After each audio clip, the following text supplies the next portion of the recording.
All right, you guys, it is Blake Lively and Justin Baldoni Day. Finally, shocking.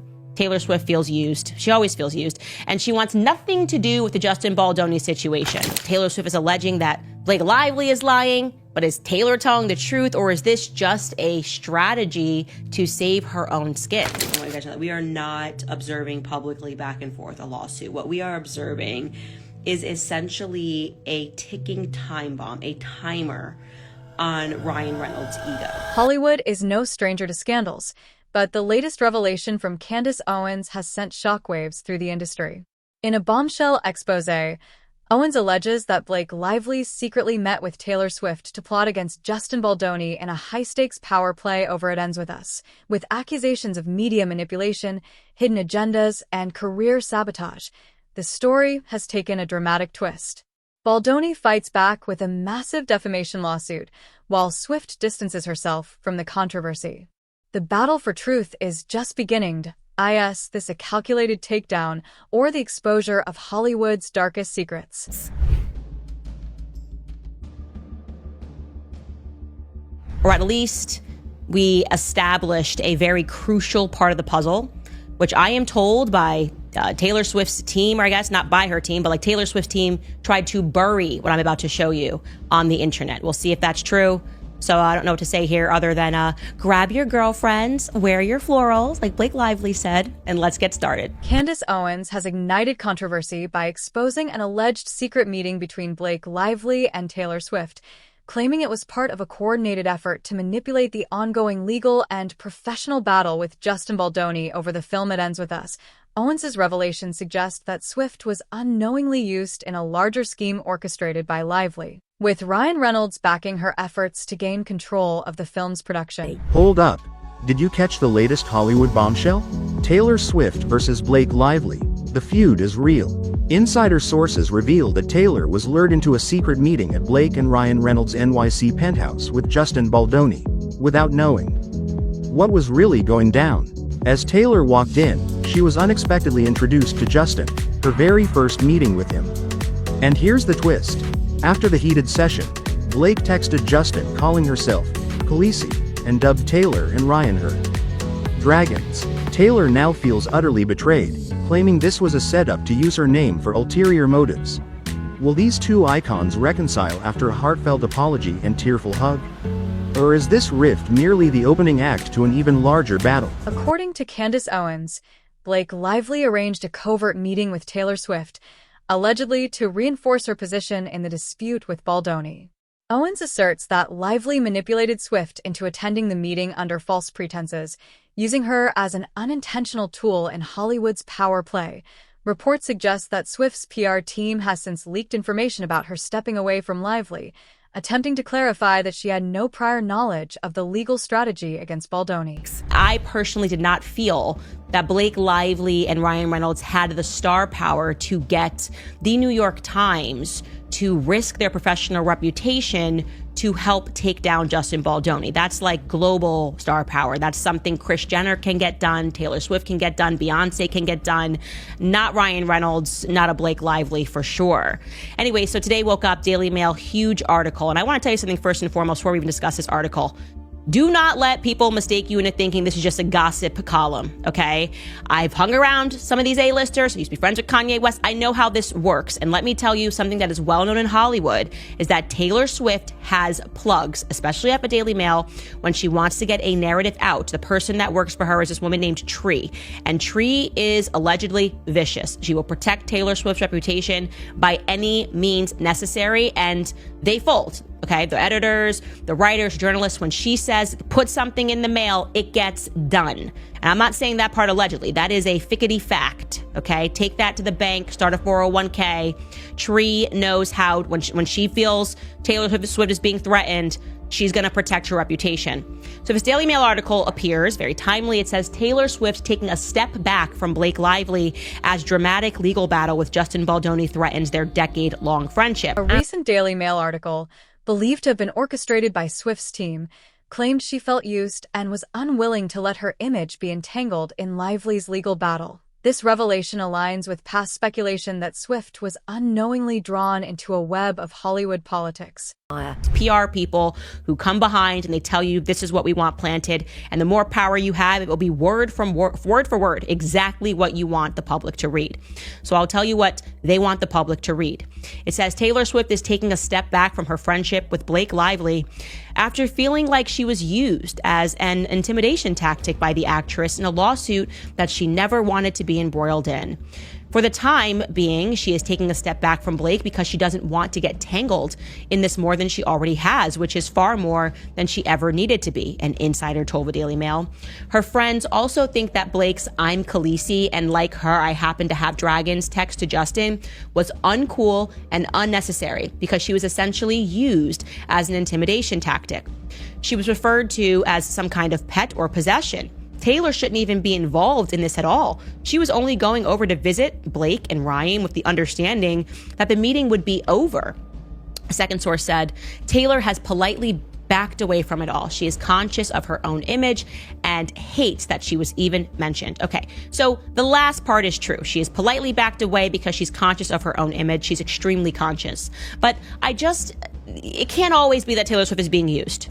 She can't always be being used. I'm sorry. It's been like 20 years of her being used, and I don't feel that that is the true story. As a result, the singer has noticeably distanced herself from the controversy, raising questions about whether she truly supported Lively's claims or was merely caught in the crossfire. I defend Justin Baldoni in this lawsuit with Blake Lively because I think she's horrible and she's made up this whole thing because she tried to steal his movie. But he is the most overly feminized man I've had to endure in recent history. Everything he says is self-flagellating over the fact that he's a man. But he's, to me, is sort of the embodiment of what happens when you totally emasculate a man. And then she continued, she took that stiletto and stuck it in his heart when he was down there self-flagellating, being so sorry for anything having to do with his testosterone. And so that's what happens to you, right? You run into somebody who seems like a witch who will take advantage of you and hurt you until finally even that kind of a guy rises up. Now, he didn't do it himself exactly. He hired a badass named Brian Friedman. And he has badass women like me defending him. Mm-hmm. But slowly but surely, I think the male class is learning down on the floor, squirming and apologizing for being a man is not the way. Justin Baldoni has vehemently denied the allegations made against him by Lively, which include workplace misconduct and professional sabotage. His legal team argues that he is the real victim of a coordinated character assassination orchestrated to remove him from the film's production. I'm getting beard on you today. I'm probably getting spray tan on you.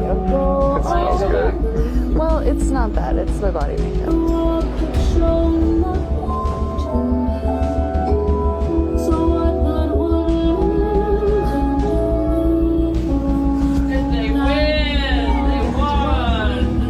All right, cut. I think we got plenty. Yes. Slow motion. It's going to be a 17-minute reel.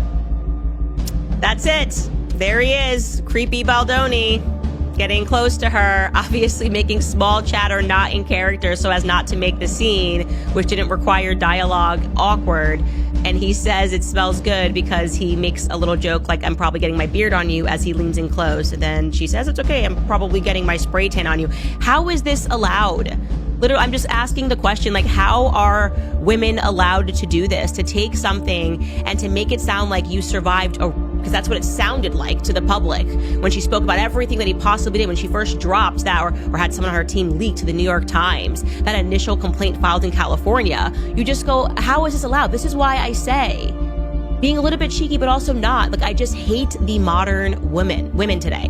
This feminist, like, you're suffering from absolutely nothing. This is what it means to be, by the way, an actor. You're supposed to do this. You're supposed to try to do a little bit of ad-libbing, to be off cue sometimes, trying to make it not awkward in an environment. And she turned that into harassment, and you should go pursue the full 7 minutes. This is like a 7-minute long clip. Adding weight to his defense, evidence has emerged contradicting Lively's claims. Leaked set footage reportedly shows Lively engaging in friendly and professional exchanges with Baldoni, contradicting her later allegations of a toxic work environment. And so Justin Baldoni opted, because men don't write novels via text, they just don't, to send her a voice note back. And it's important, I'm telling you that, because he has now leaked, or someone on his team has leaked this voicemail. And we're going to listen to it. because it really helps you understand how much he fell over himself to grovel and apologize, and essentially he felt he had no option and moved to include her new rewrite, emphasis on her new rewrite of the scene, in order to, I guess, kowtow to these A-listers. Like it's Taylor Swift. He feels there's an implicit threat here. Like, this is a dragon that can kill you. So be very careful. Here's my pet dragon. Additionally, TMZ released a 2 a.m. voicemail from Baldoni to Lively, in which he sounded desperate to appease her, reinforcing the argument that he was being pressured rather than acting as an aggressor. My viewpoint is Blake Lively has nothing to do with what is happening. Her husband has come undone. And there's so much that I want to say here because I'm very disturbed by it. Like, first and foremost, what's now becoming very clear to me is that Blake Lively developed some feelings for Justin Baldoni on set. Has happened to her. She has, been in love with Penn Badgley from, Gossip Girl, then she got with Ryan Reynolds. All these people, they're on set, and their job is to sell that they're falling in love. And a lot of times, as we see with actors and actresses, it actually happens. And there's no question in my mind that Blake Lively caught real feelings for Justin Baldoni. That comes across when you read his filings and you see how easily he disputes all of her narratives. And the thing is, why I say this is not a real lawsuit, and Ryan Reynolds knows this, is because he's got everything on camera, okay? There's even one part of the lawsuit where he says, this whole idea is like a harassment. She invited him to her penthouse and he was holding her baby. Like, the guy that you're not having him to your house and letting him hold your kids. Like, this is 10 times worse than the Amber Heard lawsuit. It will be 10 times worse for Blake Lively if she is meant to hit this stand. A significant aspect of Owens' expose involves Ryan Reynolds' alleged role in the controversy. Claims suggest that Reynolds attempted to purchase It Ends With Us, but was denied, leading him to leverage his Hollywood influence to pressure Baldoni into relinquishing control. Owens claims that Reynolds, alongside Lively, conspired with the New York Times to publish a hit piece against Baldoni, a claim allegedly supported by metadata analysis of the article's timeline. The movie It Ends With Us, starring Blake Lively, was a huge box office hit, even as rumors spread of turmoil behind the scenes. In a legal complaint Lively filed on Friday, private text messages and other documents that we've obtained reveal what really happened. A campaign to tarnish Lively after she alleged that Justin Baldoni, her co-star and director, and Jamie Heath, the producer, had engaged in misconduct while shooting the film. A story about breaking the generational cycle of domestic violence. Among other allegations, Lively claimed that Baldoni had engaged in improvised and unwanted kissing and made comments to her, and that Mr. Heath had shown her pictures of his wife and that he had watched her while she was topless getting makeup removed, even as she had asked him to look away. Critics argue that the NYT article, released just one day after Lively filed her complaint, indicates premeditated coordination between the actress and the publication.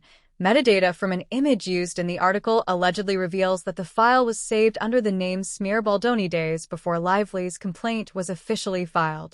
If verified, this could expose a journalistic bias that further damages Lively's credibility.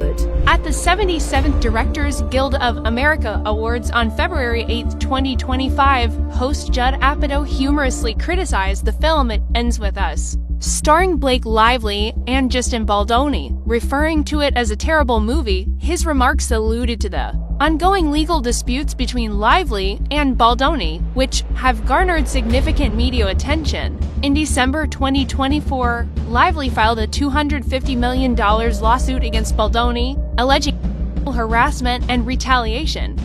Baldoni responded in January 2025 with a $400 million countersuit, accusing Lively and her husband, Ryan Reynolds, of defamation and extortion. Additionally, Baldoni has initiated a $250 million libel lawsuit against the New York Times. The trial is scheduled for March 2026. The controversy has been a focal point in Hollywood, with other celebrities, including Chelsea Handler at the Critics' Choice Awards, also making light of the situation. Filmmaker Judd Apatow, speaking at the Directors Guild of America Awards, humorously criticized It Ends With Us, suggesting that the scandal surrounding the film has overshadowed the project itself. Meanwhile, other industry figures have privately expressed concerns over the ethics of using PR strategies and media manipulation to dismantle reputations in Hollywood. All right, guys, so we all know the backstory here. Blake Lively essentially threatened, you could say, Justin Baldoni, calling Taylor Swift and Ryan Reynolds her beautiful little dragon monsters that she sometimes has to use to get what she wants done. Well, I am pleased to report that we have got live footage of one of her dragons. Check this out.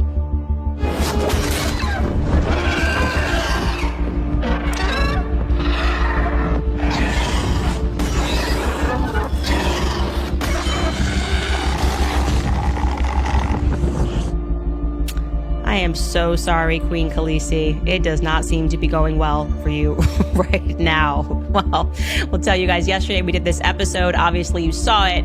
I just was starting to put together this timeline like the psycho that I am and recognize that Taylor Swift was just in the mix a lot. You know, she's listed on special thanks to Taylor Swift on the credits of It Ends With Us. We had a lot of question marks about why that was.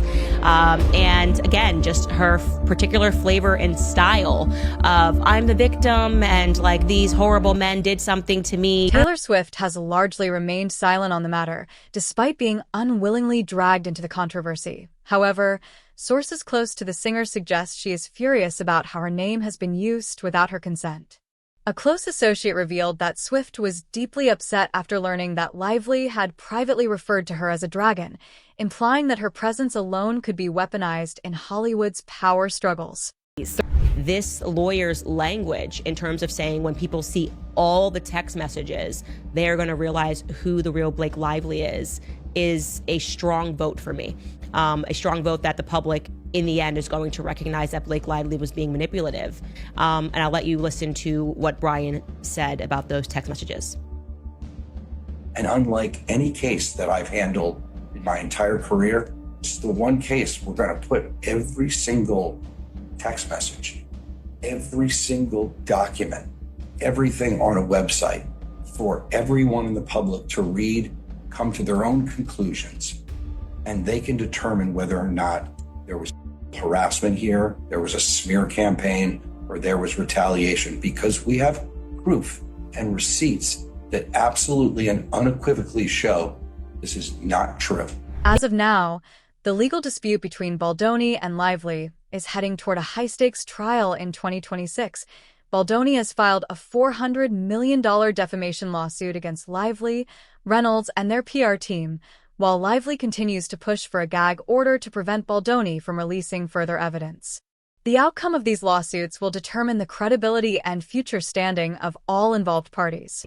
He and his family were actually going to head into the basement with the drinks to watch this movie. Otherwise, Blake and Ryan were going to stage a boycott. So all that is happening, and now let's watch him retrospectively in an interview. Take a listen.